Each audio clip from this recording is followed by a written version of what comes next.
our guests. And Patty, could you please formally welcome us? Be my pleasure. I thought I'd go on this side of the room today. So, a bit of a surprise. Is that your surprise? Very welcome surprise it is indeed. Some time back I did mention that it was my aspiration that every one of us around this room, and I know that we're coming up to a bit of a changeover, a rollover, so we haven't got much time. So last night it was my plea to Rick to see if he would... Instruction. If he would lead our karakia this morning. Tēnei au e mihira ki a tātou katoa. E hui tahi nei, e hui ora nei. So welcome to all of us here that arrived refreshed, some that are just dressed to the hilt. Is in the back corner there. Wonderful to see. So welcome, and as a start to our new day, our karakia is up here. And I'm going to stand shoulder to shoulder with Councillor Barker, and he's going to lead us. He'll set the pace. So I'm following you. We'll set the pace. Shoulder to shoulder. So all join in on it.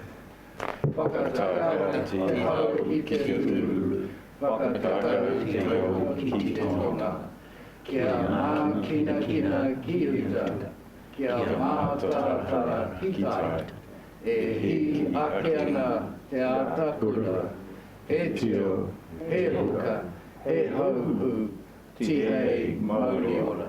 On behalf of the Chair, can I acknowledge Councillor Barker leading our karakia this morning? You're not going to do the English version there, Rick? No, because all you people know it now. Martin, you don't need to translate it.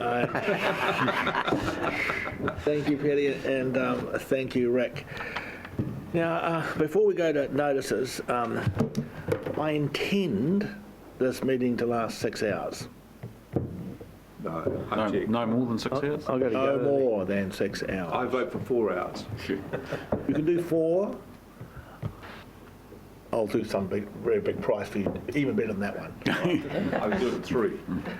So, while everyone's enthusiastic to do that, let's get some discipline into question time. So question time is about asking questions on papers. You've all read the papers. I don't see why staff should have to go over and over and over these papers. I'd like to see some executive summaries come into there a little bit better than we have done, but I know some councillors want to delve deeply into issues. Well, we're going to do that offline. If you want to delve deeper than your colleagues, then you ask for permission to do that offline, and we will create that space for you. But I don't want Churchillian speeches in question time or in speech time. Can we please control our urges to do that, including myself? When I discussed this with Deputy Chair, he said, you are just as bad as the rest of us. And I can see that. So if we could just control ourselves, that would be good. It is ridiculous that we're going into 7 and 8 hour meetings, and even a 9 hour that I didn't attend. And then some councillors had to do meetings after that.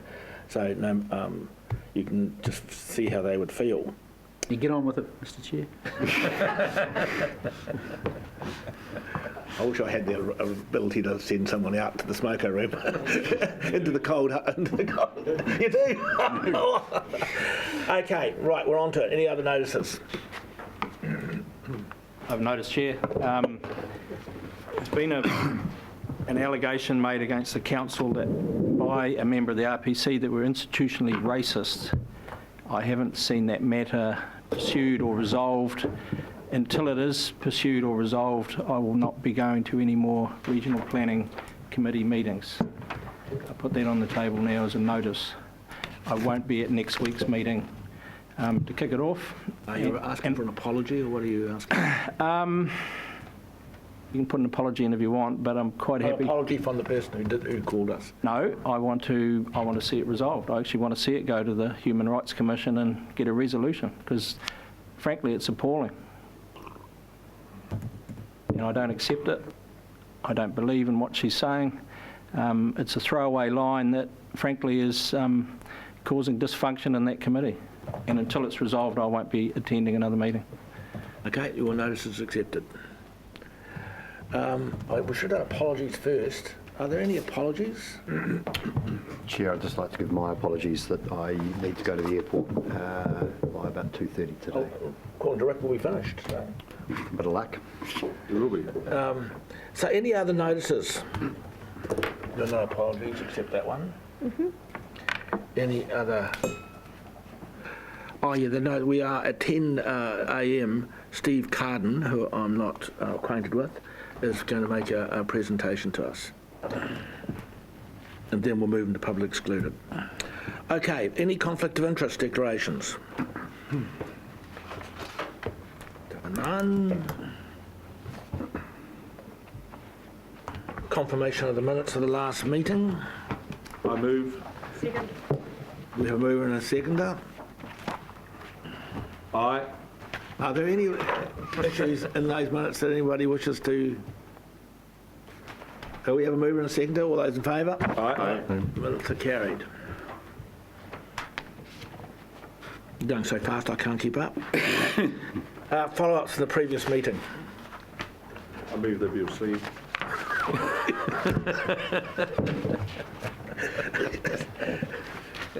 Paul. I have one question, Chair. Yes, certainly, Paul. With respect to follow-up number one, have we sought advice from PANPAC yet, or a confirmation from PANPAC as to the schedule of works for the replacement outflow pipe? We have. They have indicated that they are continuing to work on a replacement option, and that's for consideration by their board. But what they have advised is that as the ultimate solution was the insertion of a new pipe sleeve within the pipe itself rather than the other possibilities of a patch or a liner option, the two other ones that are referenced in the item, they have been advised that the new sleeve that's been put through has a life of something like 20 to 30 years. So the situation of the pipe continuing to have weaknesses and deterioration has been resolved, at least for the length through which that sleeve has been inserted. So the urgency around replacement isn't as great as it was. They are continuing to explore the option of a full replacement, and they will be advising us of that work once it's been completed. The firing range, that's not you, that, is it? 19024? No? Yes, Tom. Question? My recollection is that we used to, on these Information Act requests, indicate who the requester was. Have we Yeah. made a policy decision not to do that anymore? None of these list anybody? Yeah. I'm not aware of any policy decision. Yep. Through you, Mr. Chair, on advice from the Ombudsman Office and the Privacy Commissioner, we've been advised that we're not to publicise the names of the requesters. On what basis? Yes. Privacy. Yeah, So- that's one word, but what You legal know, basis? when we go into public excluded, one of the reasons is to protect the privacy of natural persons, and that's what the Privacy Commissioner has advised us.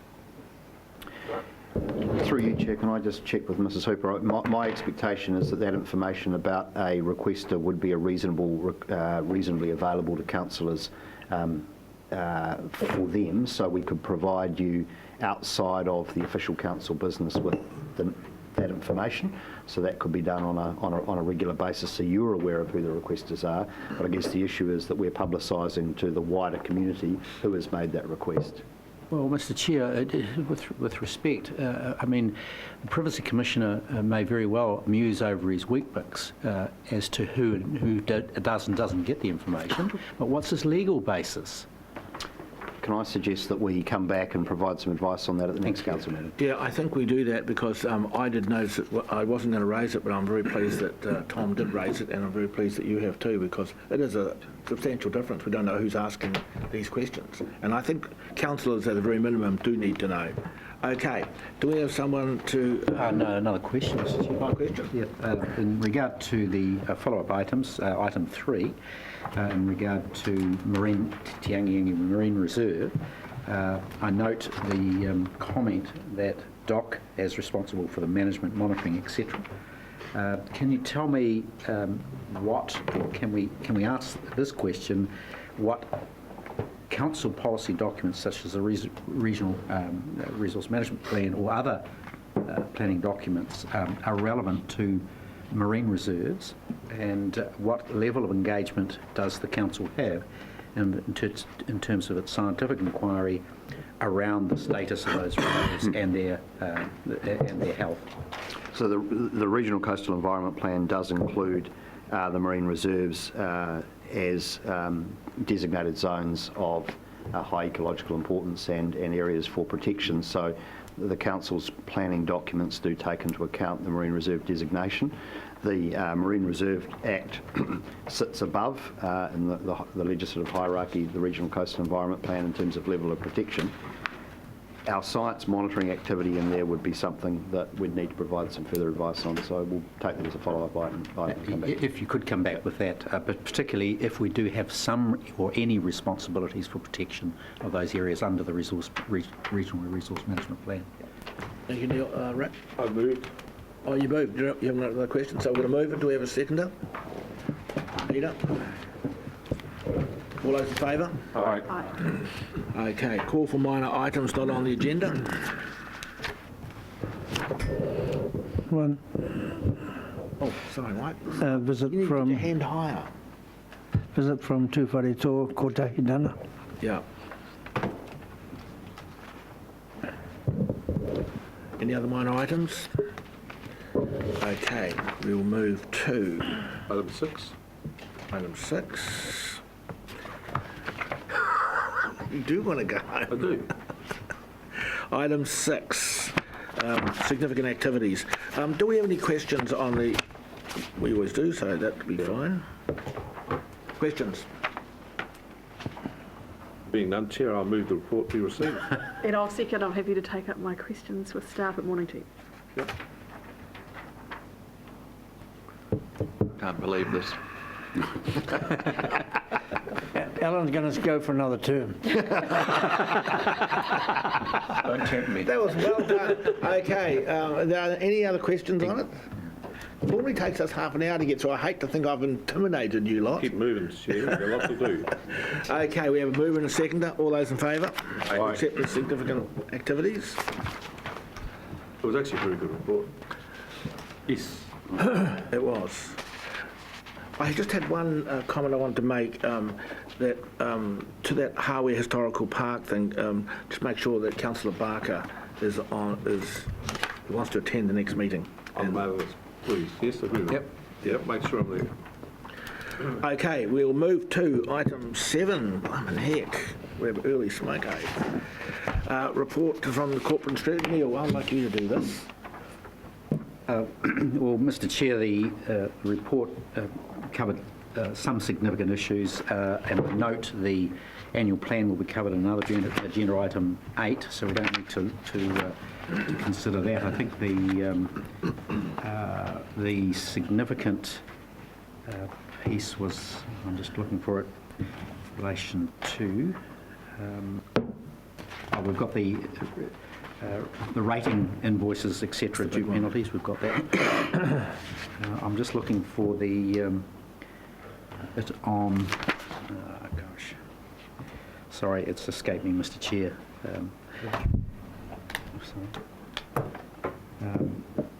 I'll leave it at that. Paul? Thank you, Chair. I was just wondering through you if someone could circulate the Hawke's Bay Tourism key performance indicators. I know that we've gone through it, but we haven't actually seen the amended or the final copy of it to know what was actually put in. Okay. Can I Make a quick comment. So in terms of, I've got the minutes from the previous meeting which set out a number of additional items that this committee would like to see. That, and what I was proposing is, following this meeting, is to effectively to write to Hawke's Bay Tourism and say that, in principle, the KPIs they proposed were accepted, but council wanted to see some additional KPIs around boosting membership and issues like in terms of understanding whether there was a bit of a carbon strategy, and I was proposing that would probably go back through to Hawke's Bay Tourism. So I'm happy to circulate the KPIs that came through from tourism as proposed, but just note that there were some additional suggestions at the CNS meeting for extra detail in there. So. Sorry, Chair, which is fine. I don't mind that, but we've been asked today to adopt key performance indicators subject to Hawke's Bay Tourism directors ratifying them and incorporating any amendments agreed by the committee on 5th June. And there's no indication of what's actually been put to. It's just a matter of timing, to my mind, whether it's premature to make that decision today. So the KPIs were provided at the committee. Yep. So they were set out and discussed, but yeah, so happy to circulate, and I kind of feel like there's one more crank of the handle to go on that, given council input and feedback on those KPIs. In terms of the ratification point, at the time that the recommendation was written, Hawke's Bay Tourism hadn't had their board meeting, which they had, I think they had on the Monday prior to the corporate and strategic meeting. So I believe Councillor Belford can confirm this. They actually did ratify those at that meeting. So one of those sort of subjective steps has been taken out in that process. You happy with that answer, Paul? Well, I'm not happy to agree to ratifying anything which I haven't actually seen the final draft of. But could I just, Madam Chair, I think the resolution is fine. Proposed, directors ratifying them and incorporating any amendments agreed by the committee. That's us. So they have to agree to them. All our amendments have to be agreed to. If they don't, it's not sanctioned. You happy with that, Paul? That answer? I'll accept Councillor Barker's interpretation. Okay, right. Fenton. And then you, Tom. Chair, just a pretty generic question. I see we're changing the date for invoicing, etc. I had a request from a constituent in Wairoa, struggling to find a way to hook up to direct debit. He was sick of the bailiffs chasing him because he's always forgot to pay. So he's just a general question. How hard is it to actually set up a direct debit? I mean, have we got to hit this button and you'll pay us forever on a certain date, whether you like it or not? I mean, how does that work? I've got Trudy sitting down the back. She might be able to. Rather than have a conversation, could I just suggest that Fenton give the name of the constituent to Trudy? Trudy ring them up and sort them out. Very good suggestion. Thank you. There'll be more than one, Chair. So. There'll be more than names of them. No, there'll be more than one with this issue. With this issue, just wants it automatic. Tom. Just back to tourism with 2 points. One is that communication should occur before their next board meeting, which is the 8th, I think, of July. So it's there to be digested by the board. And secondly, in this report, the last line of the main body of it, point 2, after much discussion, it was agreed that the regional council's agreed expectations and strategy need to be clear before Hawke's Bay Tourism can set clear, appropriate KPIs, et cetera, et cetera. If you recall that discussion, there was quite a range of opinion as to our entire engagement around this issue. And my understanding, I would have liked to seen it noted here, is that the corporate committee at some future point was going to have on its agenda a more robust discussion of what our long-term objectives are in this space. And so it was that the group's understanding? Yes. Yes. Okay, Neil, will you move? Well, no, Mr. Chair, I'm a little troubled by that recommendation 3, which Councillor Bailey's raised, and I just wonder when, in fact, we leave that lay on the table until we do have a finalised version of the KPIs, and in light of Councillor Belford's comment about this council having a discussion about its strategic direction. That being the case, I'll move we adopt recommendations 1, 2, 4, 5, 6 and 7 and that recommendation 3 be referred back to the next council meeting.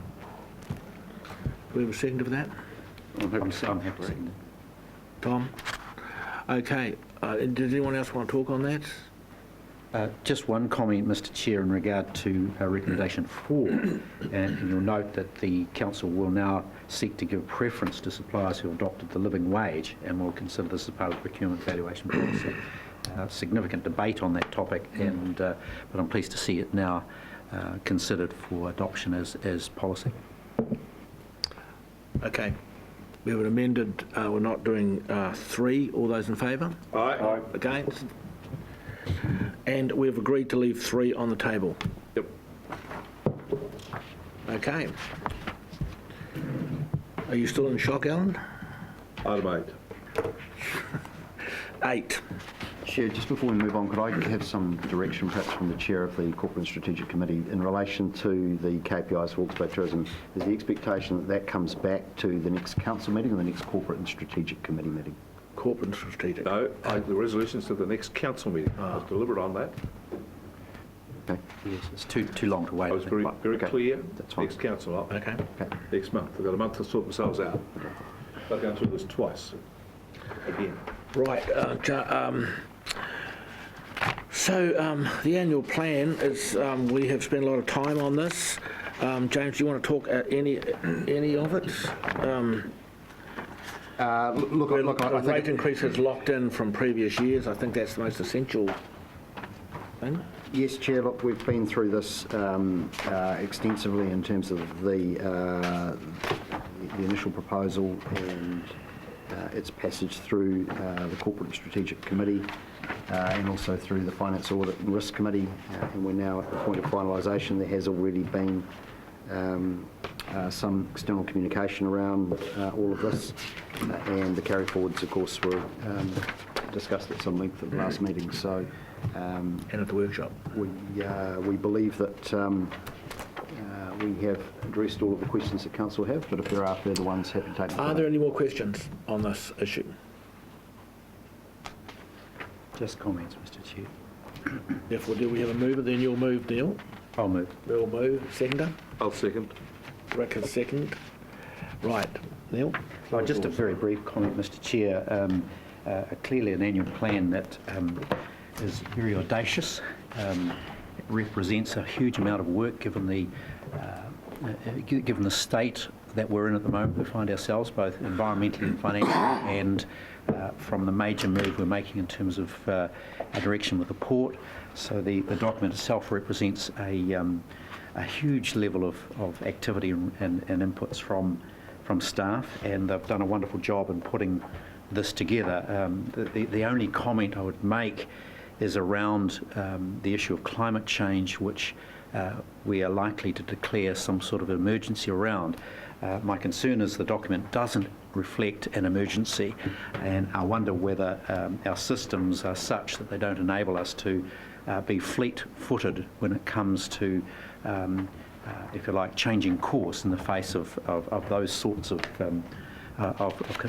dilemmas are facing us. So happy to move, Mr Chair, but with the plea that we get on and make urgent changes and adjustments in regard to the issues we face around climate change. Thank you, Neil. Rick? I reserve my right to speak. Any other speakers? Fenton? Thank you, Chair. As I said at the previous meeting, I won't be supporting this. First time ever I haven't supported an annual plan. Pretty hard to follow this when we did a 20% rate increase last year. We haven't spent a cent of it. If you take out the civil defence, the $6 million that carries forward equates to the total rate increase. We haven't spent a cent of it. It's ridiculous. I seem to be the only governor around this table that's got an issue with that. So I can't support this. Any other speakers?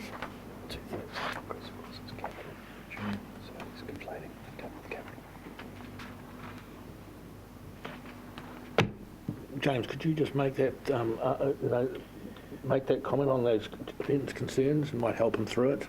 Well, Chair, look, I'd just note that the increase in revenue from rating relates to obviously revenue for operating, and the majority of the carry forward, indeed about two-thirds of it, is capital. And therefore there's not a direct relationship between the increase in revenue that the council has received from the rates increase and these carry forwards. And the large carry forward, the capital carry forwards do relate to, in significant measure, leveraged funding, and we have delayed the allocation of that capital to enable us to leverage funding, particularly in relation to the Provincial Growth Fund and some other areas of leveraged funding from the government as well. And so we have turned an investment from the ratepayer into a significant additional return, if you like, and we've achieved over the period of the long-term plan significantly more financial impact and activity from that rating increase. So while it's been smoothed over a couple of years, it's not correct to say that money's gone into a black hole effectively. Does that help your position at all? Immensely, Chair. Immensely. Oh, that's great. You haven't convinced me yet. Immensely, not quite convinced. More comments, Peter? Chair, on the same issue, I do note that we spent some considerable time at a previous meeting discussing the carryovers, and I went into that meeting with some considerable concerns at the $6 million that were involved, and I was satisfied with the way that it was explained to us, so I will support the adoption of the annual plan. As Councillor Curtin's already said, I think we need, even though we didn't do a consultation this year, we do need to acknowledge a tremendous amount of work that's involved in putting together an annual plan and the devotion of the staff who are involved in that. Chair, and the only very minor criticism I've got is this page here. We're into it. That doesn't do it for me, I'm afraid. But you're just a bit old for that, really. I am. Okay, any other speakers? Otherwise, we'll hand it to Rick, and then back to you, Neil. Right. No, nothing to say? No further comments. No further comment. Okay, we move into seconder. It's a big issue for us, and it's another big rate increase that hopefully the community remembers that we set this actually when we did the long-term plan. So it hasn't changed. So all those in favour? Aye. Aye. Against? No. We didn't convince you, Fenton. Thank you very much. It's carried. So, item 9, which is the follow-up, really, setting of the rates. We all note that was some interest, how that all falls and how the percentages fall. So, just quickly, James, do you want to, or Jess, do you want to talk quickly? Sure, so it's effectively just a statutory requirement that we formally resolve to set the rates for the financial period for the same as the annual plan for the 19-20 year. So happy to take any questions. Question? Yes. I raised this before. I see we have an opinion from Sainsbury Logan Williams, that well-known firm who are internationally recognised for their knowledge of constitutional matters. They bill us a substantial amount for this letter, and I've asked this before. Why do we ask the same question again on resolutions which are well known to us, for which there is no doubt about what the meaning is? I find this the most pointless piece of legal advice I've ever come across at the expense of the ratepayer. I'm exasperated. If we're going to throw $2,000 away, why don't we go down the street and just drop $10 notes? There's At their door. Sorry? At their door. At the door. Doing that. I just... I want someone to come back and convince me that this is necessary. I do not see it. Hear, hear. Well, the answer that was given last year, which you may recall, I do.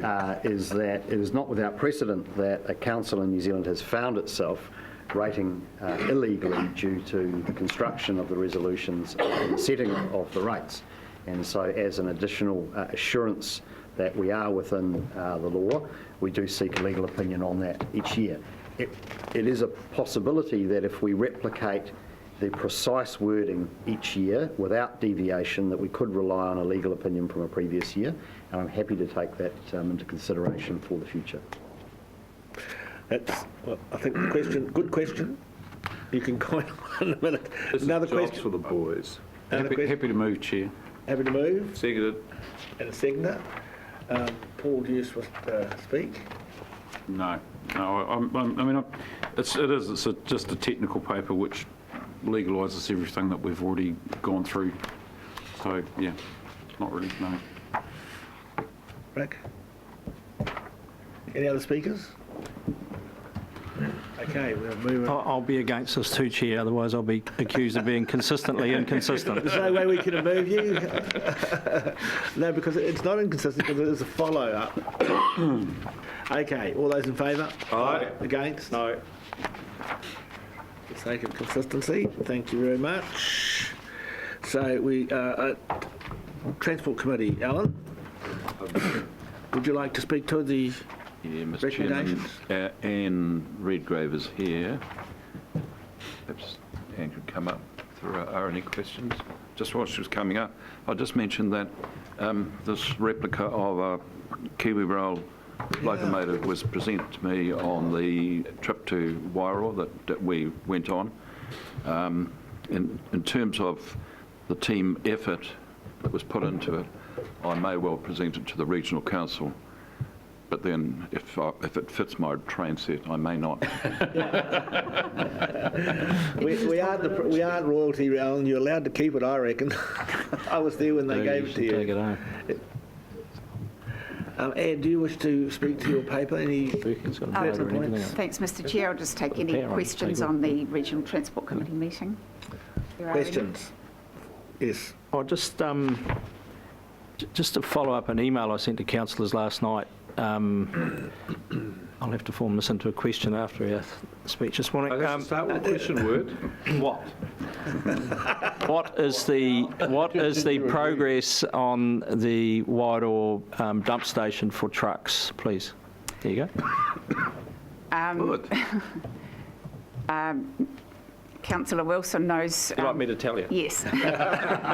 We'll permit this. Okay. Can you answer your question, please? I think I can, Chair. Thank you for asking. He does this all the way. He practices from Wairoa down to here. Just in relation to, I just took the opportunity to take some photos of what is actually happening on the side of the road. I guess the real question here, which I did ask in that email and I'll ask the Chief Executive shortly, is who's responsible for that? The fact of the matter is it's a physical impossibility for them not to spill because they've got nowhere to dump it. The truck, you talk to any of the truckies, they don't want it. It comes in the cattle or the sheep that they pick up and it's got to go somewhere. So if a pollution spill like that anywhere else would be, the alarm bells would be ringing. I mean, it was... Havelock North. Yeah, it was, 300 mil deep on the side of the road, so hell of a mess. Look, I suggested to Mr Skirman last night that we seek some legal advice on it because you're quite correct that the Resource Management Act would on normal reading deem this as an unconsented discharge, and therefore there should be either a consent to discharge held by NZTA in this case, because it's a state highway, for discharges to the environment relating to some infrastructure they are running. We just need to check whether or not there is any dispensation that's provided for in legislation that enables them to have assets that result in discharges, and there'll be a bit of a pass the parcel between themselves and road users, I suspect. But I think it would be helpful for us to get a legal view around that and get some clarity going forward. Because my impression is this is going round in circles in terms of responsibility between ourselves, NZTA, probably the District Council, etc. But the RMA is pretty clear about discharges to the environment and responsibility for that. Thank you. I've got a bit of suggestion. I think when you go to the lawyers, you're just going to get lost in a rabbit hole. Why don't we get Councillor Wilson well knows we have a regular meeting between mayors. Why don't we get this item put on the agenda of the next mayoral forum, where the chair of the regional council takes it up with the mayors of Wairoa and the Hastings District Council and asks them to find a fix. Someone put in some gear to fix the problem. We don't need a legal opinion. We know it's wrong. Everyone knows it's unacceptable. We just need a fix. So someone fix it. I have some sympathy with that view, Chair. However, I think, mate, the practical solutions are likely to lie in that direction. However, this may be an untested area of jurisprudence, and it may be the case that actually NZTA has some liability here, as do other roading providers, such as the territorial authorities, which regional councils have not tested up until now. And if there is a clear liability arising for one or more parties on this, there's the regulator of discharges to the environment. I think it would be helpful for us to know that for sure. So just to back in that, just very quickly, Chair, it's quite good to bring this to the full council's attention. I've been working on this for about 6 months. I've got 2 sites. One is almost discounted, but the other one is at the AFCO meat plant, where a lot of trucks either go past or go in anyway. Their consent is almost redlining at times. They don't want to lead this discussion, but they certainly welcome our input, and if we can find a solution that meets their nutrient cap as with their discharge, they're more than happy to accommodate a solution. So I'm just working away, but I just thought it was worth bringing it up. Thank you, Fenton. I'll decide what's out of order, Deputy Chair. Well, While you're gossiping to the side. Take a point of order on this. No, it's very good that you raised that, Fenton. And Tom, do you want to point to that too? Because Hastings had a similar issue, and I think they solved it. I think it's actually the Wairau District Council's probably got to solve this, actually. Mr. Chairman, Anne can give some advice on this as to the status of planning for it. Through you, Mr. Chair, just to say that NZTA had an amount of funding in the Regional Land Transport Plan for many years.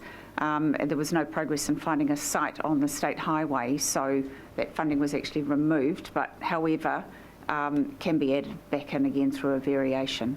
And I've been working with Councillor Wilson and Wairau District Council staff to try and progress this and find a site. So let's say that, Tom, if you've got anything to add to that, because if that's the solution, you will work with the District Council and Fenton and solve this problem.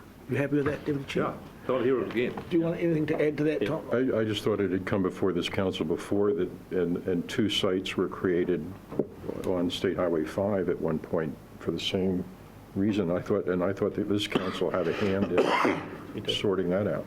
There is a site on State Highway 5. Yeah.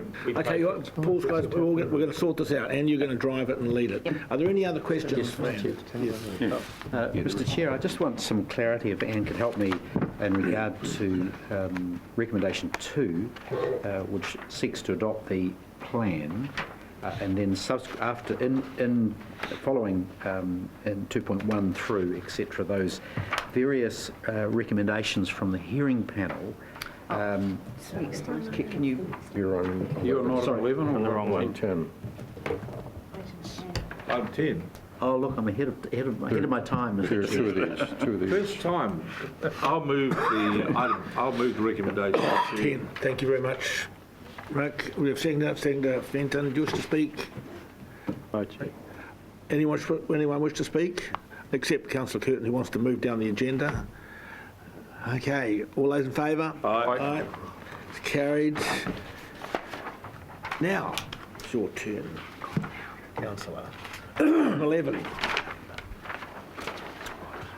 Thanks, Mr. Chair. Well, this is the recommendations from the hearings panel for changes and other actions by staff and by the council in relation to the Regional Public Transport Plan. The full set of submissions was presented, I think, at the last council meeting. And the hearings panel met a couple of weeks ago. We ended up hearing submissions from 8 or 7 or 8 submitters, no 9, apologies. Some very good submissions, some very detailed ones, and some very passionate ones, so I think the hearings panel probably will agree with that. I'll just take any questions in regard to the recommendations. Questions? Can I come back to my question? No, absolutely. Yeah, thank you. And I just wonder if you could help me. I'm just trying to reconcile the recommendations coming from the hearing panel and how they find their way into the plan itself. In case in point, there's 2.1. So we're looking for additional bus shelter in Dalton Street, for example, I would have thought that was a detail as opposed to a planning issue, but I do see service improvements in the plan itself. Can you tell me the relationship between the various recommendations and their subsequent adoption into the plan? Through you, Mr. Chair, the recommendations that start, or usually start with, instruct staff, are not included in the plan as they're a detail which is probably not appropriate to go in. The plan itself is more policy related, and some specific items for investigation and the future work program over the next 3 years. So where there was additional detail requested, we have added that in, and for example 2.5, 2.9, 2.2, those ones have been added in. Again, I probably haven't been extremely detailed in some areas, again where I thought it was inappropriate to provide a great deal of detail. But yeah, so where there was a specific recommendation for an action to be added, those have been added. Sure. The point I'm raising, Mr. Chair, is the recommendation itself says we'll adopt the regional plan with the following recommendations from the hearing panel. So I'm just confused as to know, are we adopting that as policy as opposed to a detail for action? Right. The specific actions that were requested of staff are just that we go away and do those, get those actions underway. Where we've agreed to add further discussion or so on, those changes have been made into the draft that's in your attachments. Maybe the wording of the recommendations. Instructions to go away could be treated as follow-ups and reported at the appropriate stage to corporate and strategic, perhaps. Debbie? We could certainly do that. Thank you. I'd like to acknowledge the hearing panel that came together and put these recommendations in place, and just a comment, or just a question to you, 2.6, the trial of commuter services between Central Hawke's Bay and Napier or Waipokarau. I just wonder, with your instructions and investigations, if you may consider if there's a demand from TAC Power to stretch that a little bit as you're working through.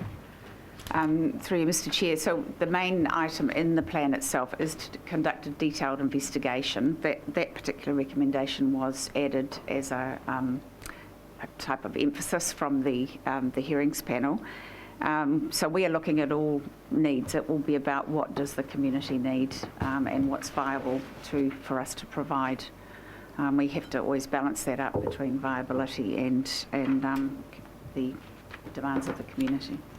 Or wants of the community. Any other questions?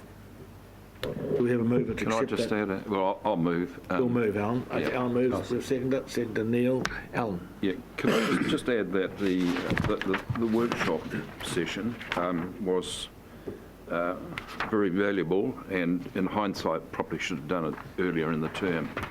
But there's quite a considerable amount of work in front of Anne and Tom to bring back in August some responses to these issues that have been raised here, many of which are of quite significance.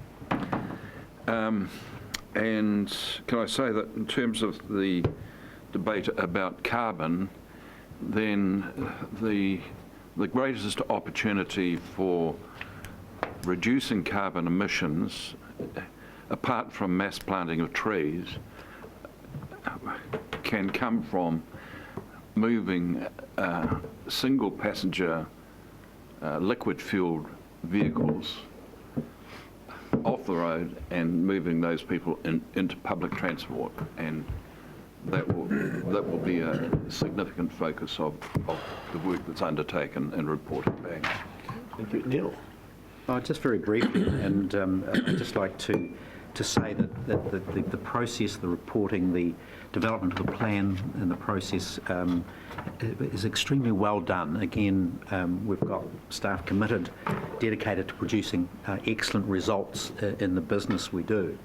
I'm pleased that Councillor Dick has raised the issue on top of that, is we as a council need to be considering our strategic position. Transport is a significant part of the carbon equation, and it has been useful to have the dialogue to say, what can we do that is different, that will make a difference. And I think we've essentially, in this report, potentially set the scene for change, but the report itself actually is working at the margin of where we want to go. So I look forward to the next piece of discussion that talks about, as Councillor Dick says, the solution is, in fact, to get people out of single trip in their cars, and to move quickly to a more rapid, efficient, available public transport system. It's just going to be the reality for next decade and the decade after that. So that's where, excuse the pun, Mr. Chair, the rubber will hit the road. Thank you, Neil. Any other speakers? We're moving a seconder for those recommendations. All those in favour? Aye. Against? It's carried. So, recommendations from the Environment and Services Committee. Tom, do you want to lead this? Yes, just take the report memo as read and go to the recommendations on page 70. The two decision items at the Environment Committee discussion involved the climate program and climate emergency, and then secondly, Flaxmere Solar Farm. On the first of those,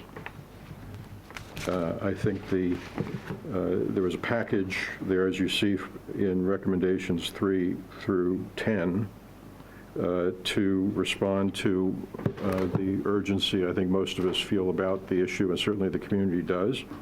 And so we did indeed declare or recommend to this council that we declare a council emergency. I would point out that some of the items beneath that flesh this out stress, for example, in number 6, that this is intended to be a program involving all parties in the community, not just this council, but private businesses, consumers, etc. In number 7, a program of community engagement. Just judging from the social media that I've seen since we took this action at the Environment Committee meeting, there is indeed a need to do further education in the community about the urgency of this issue and our ability to address it in a variety of ways. We've instructed our own council to get its act together in terms of our own gas emissions and other relevant policies. And then with the Flaxmere Solar Farm, we took a decision to support an innovative approach in the solar space, and I would hope this would be the first of dozens of such steps that we take that establish that we can, in fact, both deal with curtailing emissions and then adapting to the consequences that we're facing beyond what we can control here. And so I would be happy to move the entire suite of recommendations, but if you want to take these in any particular order, there are a whole variety of reports received, noted in number 12. To me, the most significant for follow-up is number 12.4.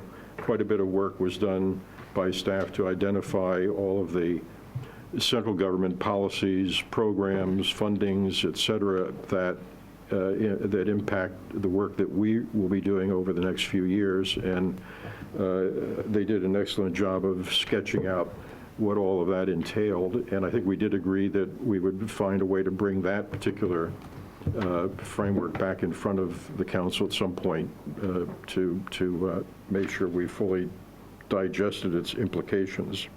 So, with that, how would you like to proceed in terms of... Well, thank you for outlining that. There may be some questions for you or staff. Are there any questions for Tom as the chair of that committee or staff? I have one. The Flaxmere Solar Farm is subject to debt security being procured. Who would we expect to be providing that security? I don't think Mr Heaney's here, but my understanding is that what's been contemplated is that the solar assets themselves would be put up as the security. Okay. So in the event of or default on the loan, that the council would have recourse over those assets. And So we're not asking a church to put up their security? No, that's correct. Okay, that's clarified. God should have a lot of money. Any other questions for Tom or anybody else regarding this paper? Well, Mr Chair, just in regard to the solar farm issue, I thought there had been some discussion around linking the proposal, the principle, with our own insulation projects, so that we've got some cohesion. So we're not just pumping heat into houses and it all going through the roof. So is there a process that we can look at that? And for example, the waiving of line charges by Unison would be another collaboration, which I think should be part of this process. Mr. Chairman, I've also, just in partial response to that, I've had, since we took this action at the committee, I've heard from Nick Jones at DHB. They would be particularly interested in supporting the insulation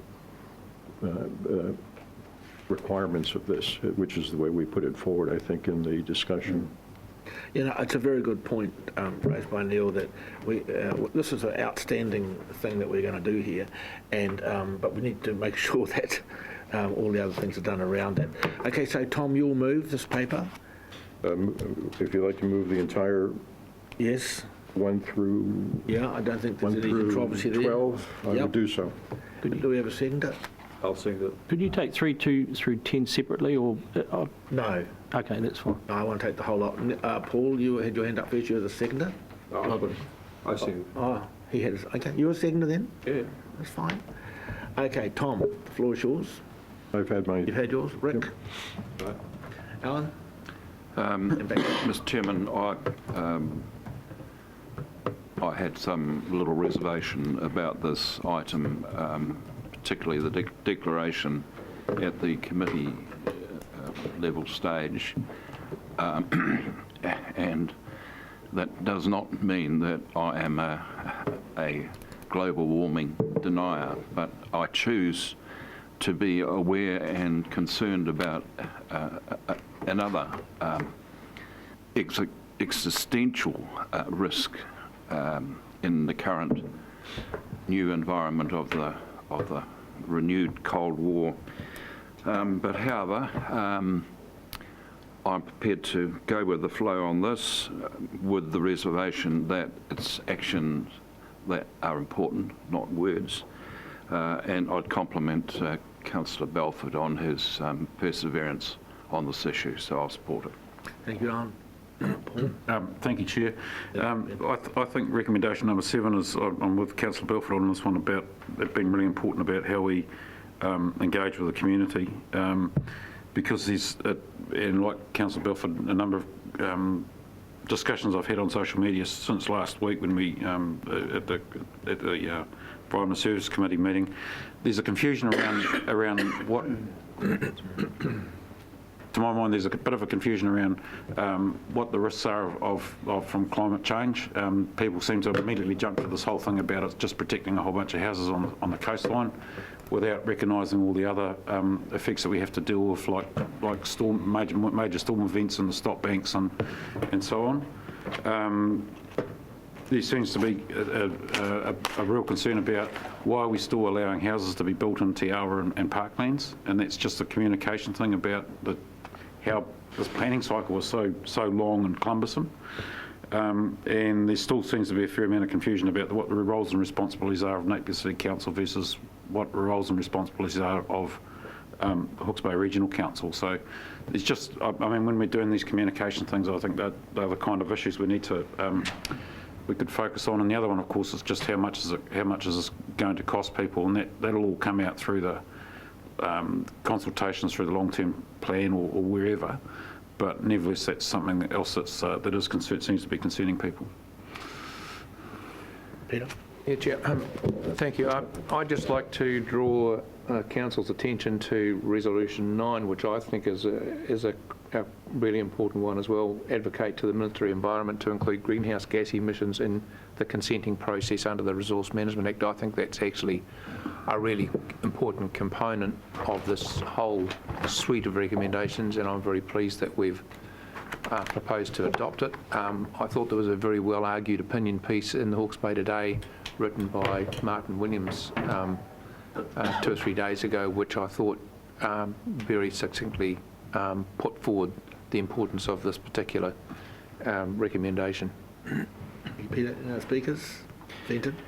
Just briefly, Chair, I'm a big fan of seeing the business case for the solar farm, but I find myself voting against this paper as well on the basis that declaring the emergency, we don't have all of the back-end facts with us. And I'll give you a real simple example. One of the first councils out of the blocks was Environment Canterbury. Declared an emergency, there was lots of brouhaha and backslapping and all sorts of stuff. It was all on the tally and stuff. The very next meeting, they put the bus fares up. So they're driving people out of the public transport when they've just declared an emergency. And what I'm highlighting here is there is a range of activities this council does. We're 30 years old this year. We've been mitigating the effects of climate change for most of those years. Once we discovered and worked out that draining the wetlands wasn't a good use of our time and money, which was the catchment board theory, we've been trying to resurrect some of those wrongs ever since. We've got 100-year protection on the Hiratonga Plains here. We're looking at going to 500-year protection. That protects $14 billion of asset. All comes out of this office. We've been doing that for 30 years. And here we are, we're declaring emergencies. We don't actually fully understand our business, I would think. So rather than congratulate ourselves and goodness gracious me, aren't we doing a great job? I think we are. We don't need to be clumsy and foolhardy in some of our declarations when, in fact, we are getting on and doing the work. So I just think this is, it's bandwagon, and by God, aren't we good stuff? And I actually think we're better than that. So I can't agree with this. Thank you, Fenton. Neil? Well, thank you, Mr Chair. I certainly appreciate where Councillor Wilson and a number of other commentators in recent days are coming from. They're concerned or have a view that what we're doing is on the margin, meaningless, has no real impact. The position of this small country in the world and this region in the world has no great significance in terms of mitigating the effects of carbon emissions and global warming. But the issue is not simply that this council protects its riverbanks and its other infrastructure, nor is it a factor that it is looking to protect coastal resources, housing, etc. That's not the point. This is a much, much more significant move. If you think about the impact, and sure, if you think about New Zealand's position, we're 0.2% of the world carbon emissions. If we stopped all carbon emissions tomorrow, we would not make such a difference to the world. However, it's not about that. It's about everyone throughout the community, this community in particular, putting its hand up and recognising we do have a global warming emergency. This is something that we need to respond to, just as we did in the nuclear age. New Zealand stood up and said, we as a small country are not prepared to entertain nuclear conflagration as something we accept worldwide. We made a difference in the world stage. We've recently had a major calamity with the shootings in Christchurch, this country stood up and made a point to the world that we must respond differently. And that's the context that I think this global emergency, this climate emergency declaration has. It's not so much that we are looking to protect Te Awa Ave or West Shore. It's not about that. It's about being a part of a global uprising, if you like, to encourage, influence, be a party to worldwide change in terms of what we're doing to our climate. Councillor Barker commented in his discussion at the committee stage that it's about warming seas, the decline of ecosystems, the decline of fisheries, the decline of the whole food chain is at stake. It's just not about saving a little bit of coast here and there. What we're facing is a collapse, the potential collapse of our fisheries and our resources, and we need to respond not only from our little voice in the lower part of the world. It's about raising this concern globally so that everyone takes its part and plays its role in addressing this emergency, and it is an emergency. Thank you, Neil. That got very close to Churchill in. Tom, we're going to hold you to the end because you're the mover. Debbie, would you like to comment? And then Mr. Moorhe, would you like to comment? Thank you, Chair. With your denial to take some of these recommendations separately, I'll be voting against them in their entirety, which is unfortunate because the only word I have a problem with is the word emergency in the climate change scenario. I think that it's a misuse of the word, and in fact climate change has been around for millennia, and jumping on the climate change emergency bandwagon is just quite ridiculous, actually.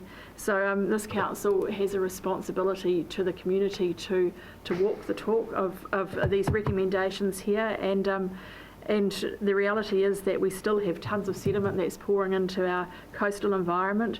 We have small communities that are using tyres, dumping of tyres in an attempt to protect the inundation, and we should be far more proactive on the ground than just declaring an emergency. We have been doing this work for a very long time, and we've still got a lot of work to do. I recognise that, but I think a far more accurate use of what we're trying to attempt here is climate change responsibility, and as I say, emergency is a misuse of this situation.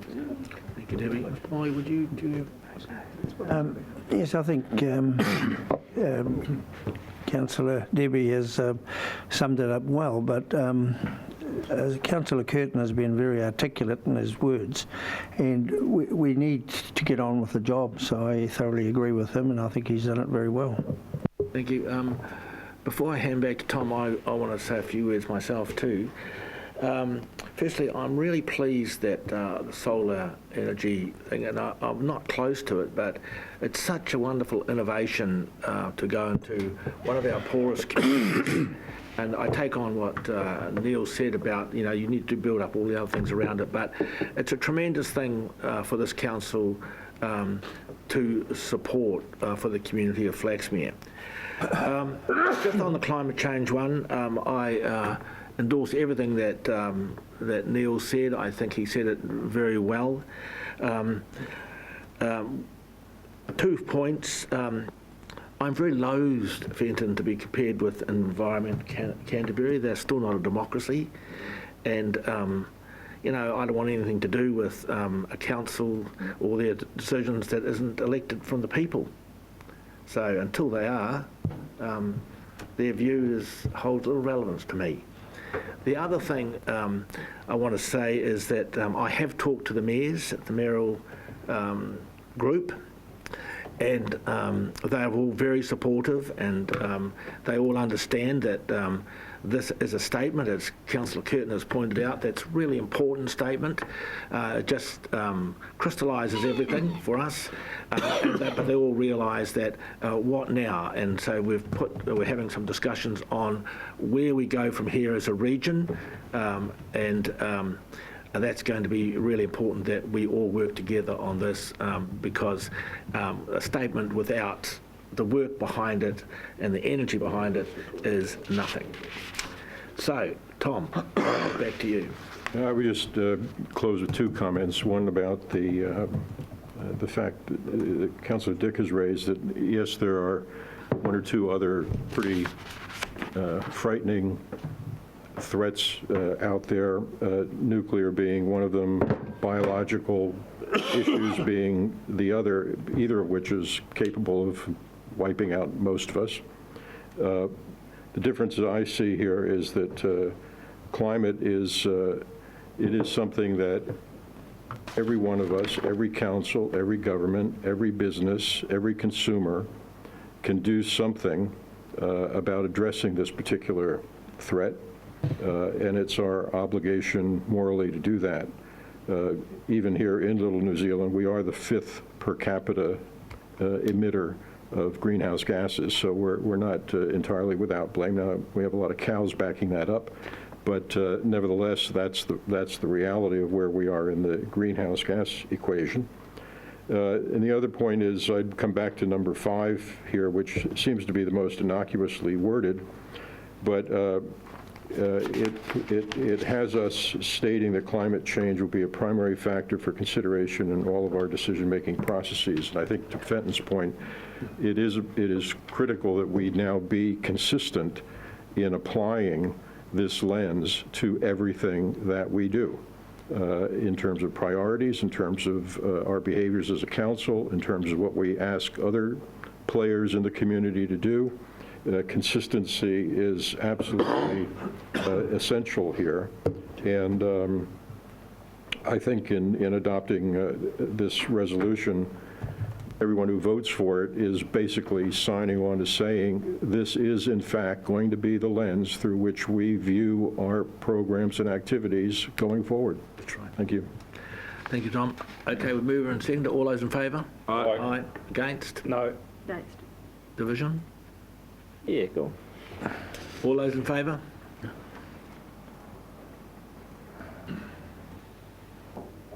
Against? It is carried. I'll move to card now. Yes. Okay, so we're running 5 minutes behind time, but Steve Carden, floor is yours, mate. Welcome to the Regional Council. I'm not sure how much time you require of us. Well, I'm not sure how much time you'd like me to speak for. I'm sort of in your hands. Where do you want me to sit, over here? At the front. Well, it depends how interesting you are, Steve. Well, it could be a short conversation. Well, firstly, I don't know you. I'm sure no one around here knows you. So can you tell us who you are, what your experience and what you do, and then this vision? Right, okay. That's quite an introduction. Thank you very much for the opportunity to be here. I'm the Chief Executive of a company called PAMU, which is formerly Landcorp Farming, the country's largest farming company. We're a state-owned enterprise. So I've been with the business now for about 6 years, and prior to coming to PAMU was running a business in Australia called PGG Rice and Seeds, focused on the pasture seeds business, and prior to that was in America with a company called McKinsey & Company doing management consulting, and have done a variety of social enterprise startups and high-tech startups before all that. So, I had a conversation with James Palmer, who said the council would be quite interested in hearing what PAMU is up to at the moment. I understand that a fair number of the issues that we are confronting as a large farmer in this country are issues that are relevant to your constituents. And you're the largest, aren't you? The regional of Hawke's Bay, correct. So look, I'm completely in your hands in terms of how you want me to spend this time. I've got a presentation here which talks a bit about what PAMU is doing, and it can be a 5-minute conversation or it can be a 25-minute conversation. It's entirely Let's have your presentation. I'm sure people will be interested. Perfect. Well, can you see the screen behind me? Mm-hmm. Okay, well, let me give you a little bit of context as to who we are. As I mentioned, a state-owned enterprise. There is, of course, and for the last 6 years, there's been huge amounts of scrutiny and comment about why the government should own farming assets, and I'm not going to really delve into that conversation here today, but you know, fundamentally we exist to create value for this country, and for us that means fundamentally enriching the land we're entrusted to look after. We look after about 1 million acres of land around the country. We are here to enrich our people, who are the primary focus for what we're about as an organisation, and looking after them. They are the ones who drive value across that asset base. And, you know, it's particularly important to the board that we are here to enrich the future of farming for this country. We are the largest farming entity, and there's been, I would say, a huge amount of disquiet in the farming sector about what the future of farming looks like. I hear it from my farm staff, and I hear it from people across the industry.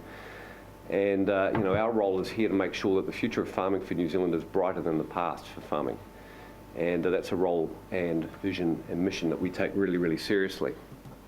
Just a bit of sort of context. We've been around for 130 years, and our fundamental role throughout that period of time has been land development and evolution. And that's an old photo of us clearing pristine native forestry back in probably the 19th century, late 19th century, and converting into pastoral uses. We have had a role of land use and creating productivity off our land, fundamentally. And during the course of our existence, first as a Lands and Survey Department, and then more recently as a commercial enterprise called Landcorp and now Pāmu, you know, we've created a lot of farmland in this country. In fact, 26,000 farms have been created out of the Lands and Survey portfolio across the country. And more recently, that land conversion's taken on a new shape, and the land conversion and the role that we play as an organisation has changed as the requirements and realities of our environment have changed as well, and I'll touch on that very, very shortly. Just so you can see what the portfolio looks like, you can see that it spreads throughout the country. We have the largest, second largest dairy herd and the largest sheep, beef and deer herds, flocks around the country, and we farm in every single region in the country except for the Taranaki. We don't farm on the best land for the most part. We struggle at times with the land that is remaining in our portfolio, but we do our very best to drive the best commercial return that we possibly can, and that I get held accountable to. We've also got a large forestry portfolio, and that forestry portfolio is growing, and it is growing in the Hawke's Bay region, which is an area of focus for us and a point of controversy, it's fair to say, for our farm staff. We're more than just a farming company, and I sort of want to touch a bit on what we're actually looking to do to evolve and change our business. Yes, farming is the core of what we do, but we've done a lot over the last few years to really build on the knowledge and know-how that we have as an organisation to do more than simply worry about what's happening on our farm portfolio. We've got a large farm management software business called Farm IQ that we're investors in. We've got the country's largest livestock genetics business that we own called Focus Genetics. And increasingly we're looking at ways in which we can partner with others to take our products and connect them with customers and consumers and in markets around certain parts of our product portfolio. We don't want to be exposed to the vagaries of being a commodity producer, trying to survive as the lowest cost producer, producing valuable products that we only get paid a commodity return for. So we've looked for ways in which we can get paid fundamentally more for our products by producing products that are differentiated and of high value, and I'll come back to that in a second. Now, just by way of context, and you know, you guys will know all of this, there is nothing new to what I'm about to tell you, but farming is confronting change in significant ways, as every industry is. But it feels like we're getting buffeted with change from many, many different angles. This is our old model of food production and farming, and it's been a really successful one. And Pāmu, Landcorp, Lands and Survey has been good at doing this, and that model has been changing from one land use to another, and typically that means intensifying. So it's meant cutting down trees and putting animals on that remaining land.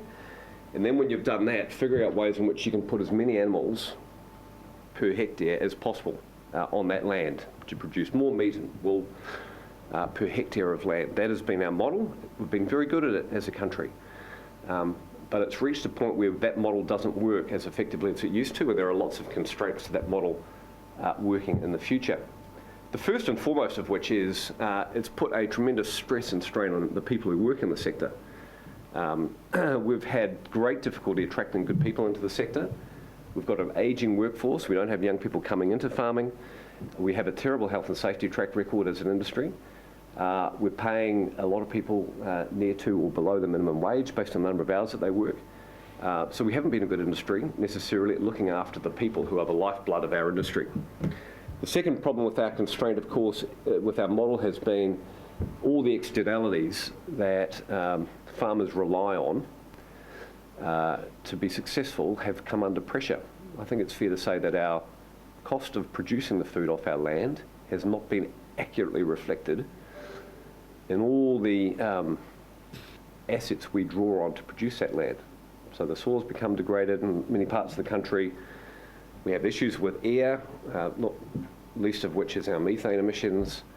Biodiversity has been diminished and water quality has been substantially degraded through our farming and intensification model. I think the farming sector knows that and has woken up to that reality. What we're after now are solutions for how we can farm in a sustainable way that enhances rather than degrades those natural assets. Then, of course, we are confronting climate change. I just heard the back half or back quarter of the conversation you've just had. And this is proving a growing concern for us, putting aside the existential threat that climate change is to humanity. We are seeing our business change dramatically because the climate is changing around us.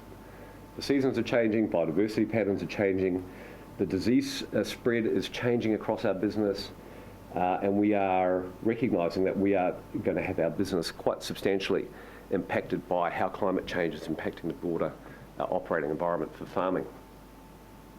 Reflecting all that is growing consumer concerns in the supply chain where our food goes, that they expect to have much more transparency around what's happening, how our food is being produced, and the care with which we're taking to produce food that is worthy of being sold in these international markets. So whether it's KFC, McDonald's, Burger King getting pressure from investors, or it's customers at Costco or Tesco demanding to see full traceability, carbon footprint, the nutrient loading of our products, whatever it is, we recognise that people are putting more and more of a spotlight on the food that we're producing, and we're being held to account in a way we haven't experienced in the past, how we're producing the food rather than just the food that we are producing. People's expectations about what animals should be doing and how animals are to be raised are changing quickly. People don't like seeing photos of animals stuck in mud. They don't like the idea that bobby calves get killed as part of our dairy system.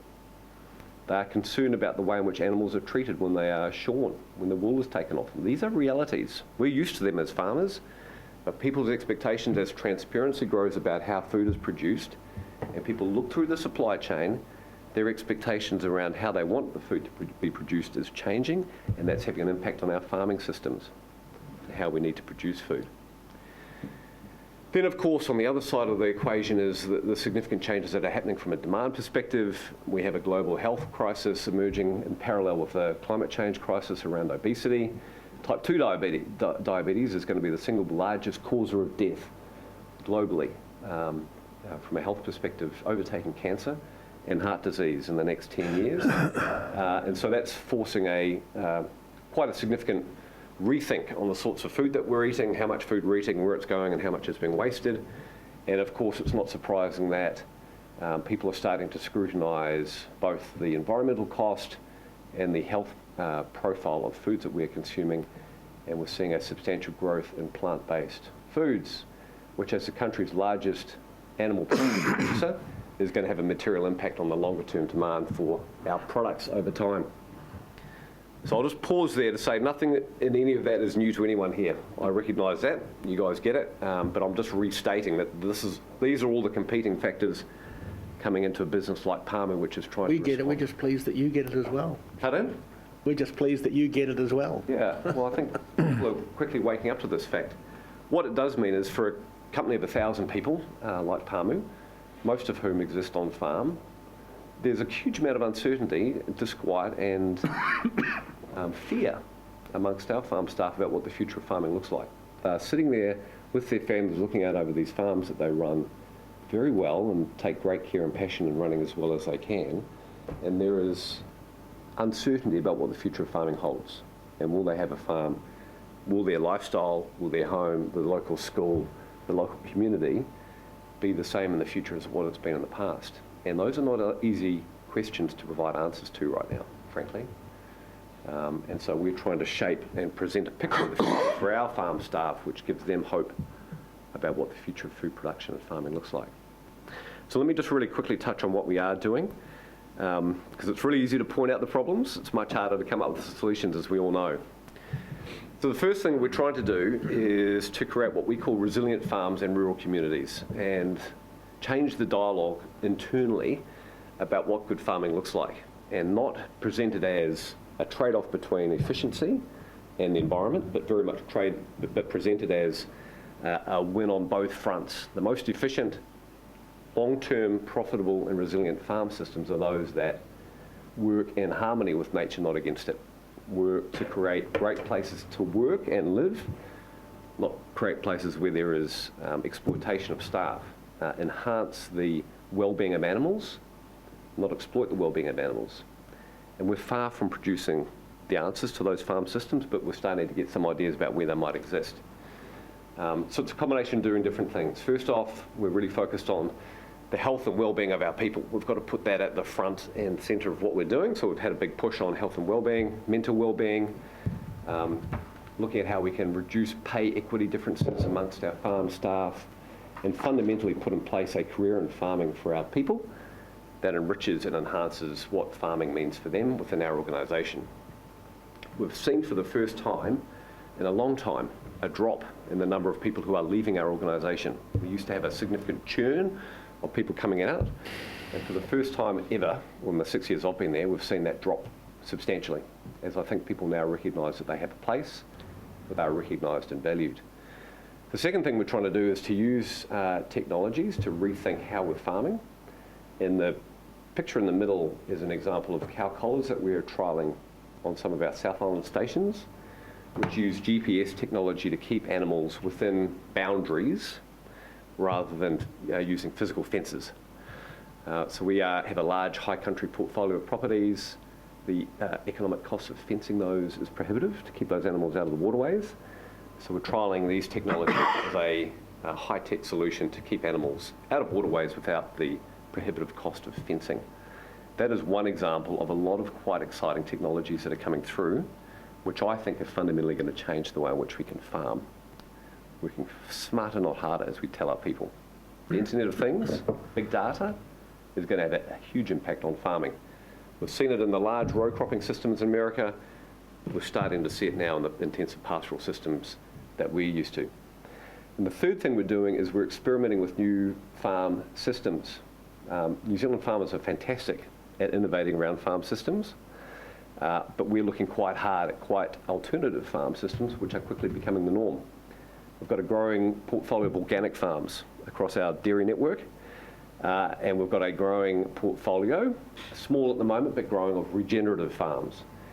And the exciting thing for me is that we're finding that the financial returns of these farms is better than the conventional, as is the environmental outcomes, as is the number of hours that these people are needing to work, and the amount of stress that we're putting on our animals. We seem to be able to design systems, I think, at this point, that tick all the boxes. What's a regenerative farm? Well, regenerative farming simply focuses our attention on rebuilding the natural organic matter within our soils. So we don't dump a whole lot of nitrogen fertiliser on there. We look to diversify the pasture species we're using. We look to capture more carbon in our soils. We're looking to increase our planting to provide more biodiversity, increase bug and insect life and activity. It's about trying to create regenerative systems that regenerate the natural ecosystem rather than try to create these monocultural systems we've had in the past. It's relatively early days, but I'm quietly confident that New Zealand farmers, because we're good at this stuff, can recreate farming systems that are actually going to achieve the outcomes we need to be resilient farming systems and communities in the future. And I think Pāmu, as a large-scale farmer, has a role to help innovate in that space. Come back to that. The second thing we're trying to do, as I mentioned, is figure out ways in which we can get paid more for what we do. It's one thing to drive costs down in your business, but eventually you reach a point where it's hard to continue doing that sustainably without exploiting. So we're thinking, how can we get more on our top line? So we're working really hard across our meat, wool and dairy portfolio to try to figure out ways in which we can get paid more through partnerships. So whether it's wool and surfboards with our partnership with New Zealand Merino and Firewire around our wool portfolio, or the stuff we're doing in dairy to create what we call differentiated milks. Now this slide got a little bit too much detail and the formatting's come out funky. Apologies for that. But essentially what we're trying to do on our dairy portfolio is come up with specialty milks. So I don't expect as a farmer to get paid anything more than the neighbouring farmer if I'm producing exactly the same milk as a neighbouring farmer. What we are keen to do is to figure out ways in which we can produce milk that is unique and that people value. And our farm systems now are set up in a way that we can pretty much develop grass-fed or organic or antibiotic-free, GMO-free, palm kernel-free, no bobby farm, A2 milk, high-protein fat milk, whatever our customers design or desire, we can produce that milk for them. And what we're finding is more and more processors from Synlait, Meraka, Open Country and now Fonterra are happy to pay premiums for milk that is special. So we want to be producing and developing farm systems that allow us to produce special milk because there are premiums for that. And often you can do so without incurring costs within your farm system for doing it. A2 milk attracts a premium and all we need to do is DNA test our cows and put an A2 herd together. We get an A2 premium. Organics is much more challenging, but there's a much bigger premium on the other side. And so what we've done then is taken these specialty milks and started to develop a portfolio of products that we're taking through to the end consumer across 3 species.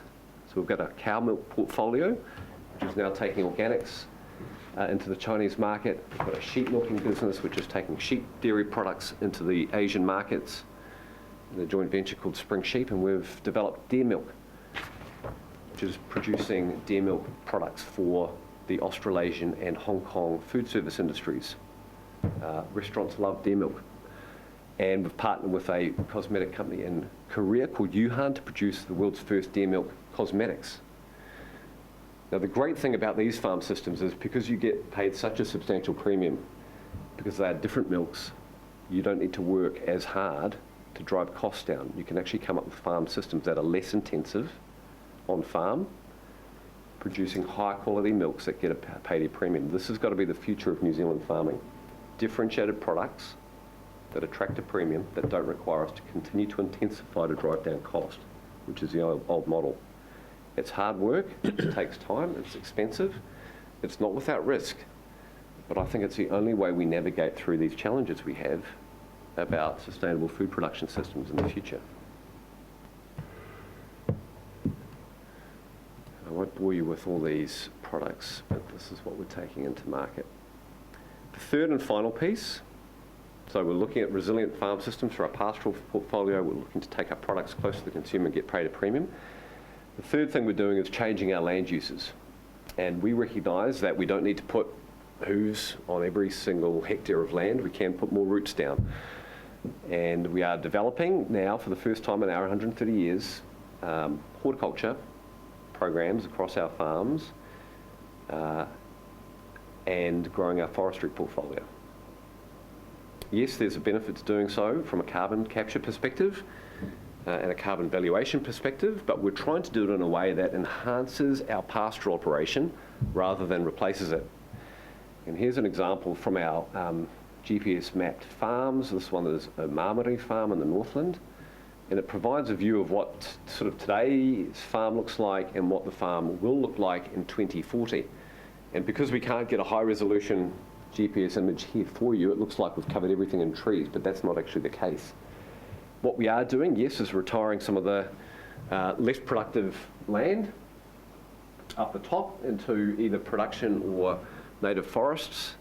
We're increasing the planting around our paddocks on the more productive lands to increase biodiversity, but we are carefully intensifying our better quality land on our farms to increase the overall economic performance of the farm and improve the environmental performance.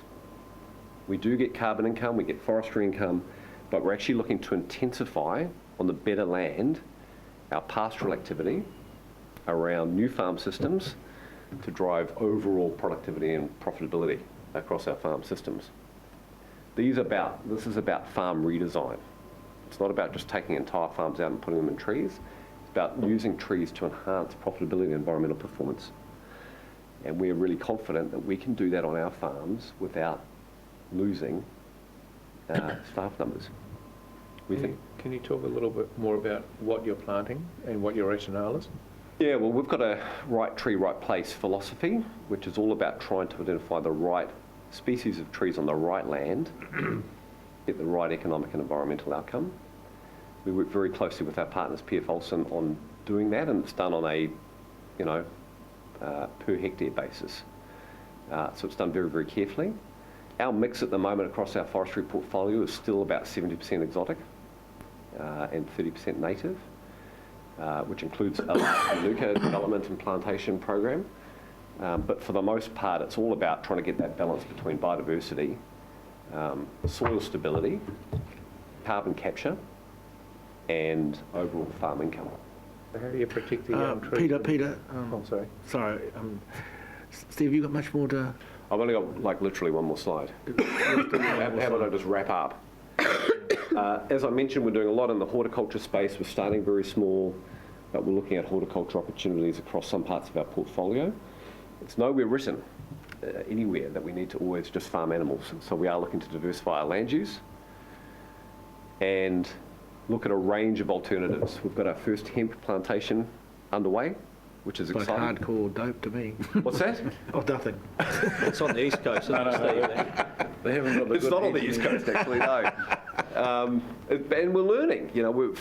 We've grown the plants. The hemp plant crop has grown unbelievably well. We harvested the seed. We then went into harvest the fibre. Hemp's an unbelievable fibre, which is why it has so many potential uses. And we drove the harvester about 10 metres into the paddock, and it got clogged up with the hemp stalk. It's so strong. Amazing. So we're learning a great deal about what we do with our plants. But, in summary, I guess what I'm saying is there's a lot happening in the farming sector, but a lot of change is coming. But it's good, positive change. And I think the farms 10, 15 years down the track that our farm staff and the private sector farmers are farming on are going to be much better places to farm than they are today. I'm excited about what farming looks like in this country.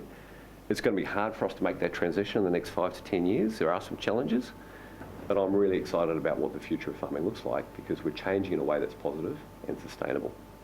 Thank you, Steve. Unfortunately, we don't have time for questions. No, we don't. If you want, we'd love you to stay for a cup of tea. And because that was an incredibly good presentation. And if we have questions, this council will go on for another hour on questions. I appreciate it. Sorry. So I just, as a wind-up statement, I would just say... no wind-up statements. When you're the chair, you can have a wind-up statement, mate. Next year. It's tremendous to have someone of your calibre and your vision running our big state farms and leading the way, really. We need people like you, and we need people like PAMU. I'll get used to that organisation leading the way in our farming, and you're thinking about the issues. And it's a great pleasure to have you here today. So we'd love you to stay for a cup of tea, and I'm sure we can have a little bit of extended smoko break. These councillors will want to ask you a raft of questions. So thank you very much. And we'll stop for a cup of tea. No, it's 10 minutes. Receive the report? Oh, there was no report. No report? No. Nice try, Tom. What time we resume? Quarter to 2? Quarter to 2, yep. Is that enough time? Sure, 15 minutes.